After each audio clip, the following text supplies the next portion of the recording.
김기현 국민의힘 대표와 이뇨한 혁신위원장 어제 만나서 갈등을 일단 봉합했다고 합니다. 혁신위가 오늘 회의를 여는데 조기 해산 절차에 들어갈 것으로 보입니다.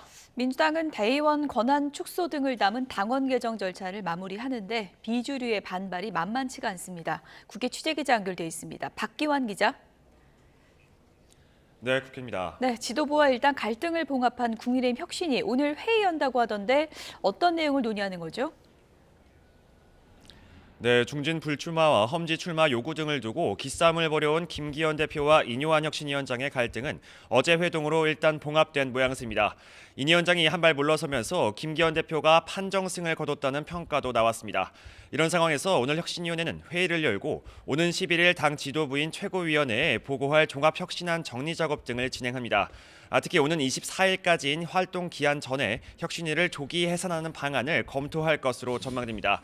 혁신위 관계자는 YTN과 통화에서 이제 할 이야기는 다 했다며 다음 주 공천관리위 출범을 앞두고 정리 수순에 들어가는 것이 맞다고 설명했습니다. 혁신위가 마무리되고 공천관리위원회가 출범하면 국민의힘은 본격적인 총선 체제로 전환하는데요. 주류 희생이라는 혁신위의 요구안이 이 과정에서 제대로 관철될지 등을 놓고 갈등의 불씨는 여전히 살아있다는 관측도 나옵니다. 김병민 최고위원은 CBS 라디오에서 혁신안이 현실화되지 않으면 지도부가 국민을 기망했다는 오명을 쓸 수밖에 없다면서 김기현 대표가 희생과 혁신 의지를 강조한 만큼 믿고 기다려볼 필요가 있다고 말했습니다. 네. 민주당은 오늘 중앙위원회를 연다고 하는데 어떤 그 회의인지 어떤 안건을 논의하는 것인지요? 네, 더불어민주당은 오늘 국회의원 전원은 물론 원외지역위원장 등이 참여하는 중앙위원회를 개최합니다. 안건은 전당대회에서 권리당원과 대의원의 표가 반영되는 기준을 60대 1에서 20대 1 미만으로 조정하는 방안, 그리고 현역 의원 평가 하위 10%의 경선 시 점수 감산폭을 확대하는 내용까지 두 가지입니다. 중앙위는 일반적으로 온라인으로 진행되는 경우가 많았는데 이번에는 오프라인으로 그것도 100분간의 공개 토론까지 진행됩니다.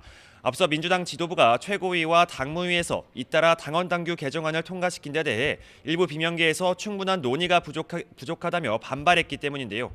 실제로 전해철, 홍영표, 박용진 의원 등은 SNS를 통해서 경선 방법은 1년 전에 확정하도록 당헌에 명시돼 있고 대의원 권한 축소는 특정 세력의 목소리만 강화될 뿐이라며 부결을 주장했습니다.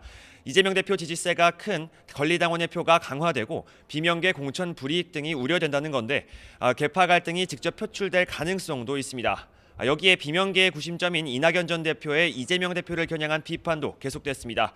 이 전 대표는 오늘 YTN에 출연해 아무 말 말고 따라오라고 한다면 침묵의 단합이 이뤄질지 모르지만 국민의 지지를 받기는 어렵다며 용기 있는 변화가 필요하다고 말했습니다. 특히 이재명 대표가 통합을 강조하며 두 사람의 만남 가능성도 주목되고 있는데 이 전 대표는 이에 대해선 아직 제안을 들은 건 없다면서 사진 한 장 찍고 단합으로 보이는 것이라면 의미가 없다고 선을 그었습니다.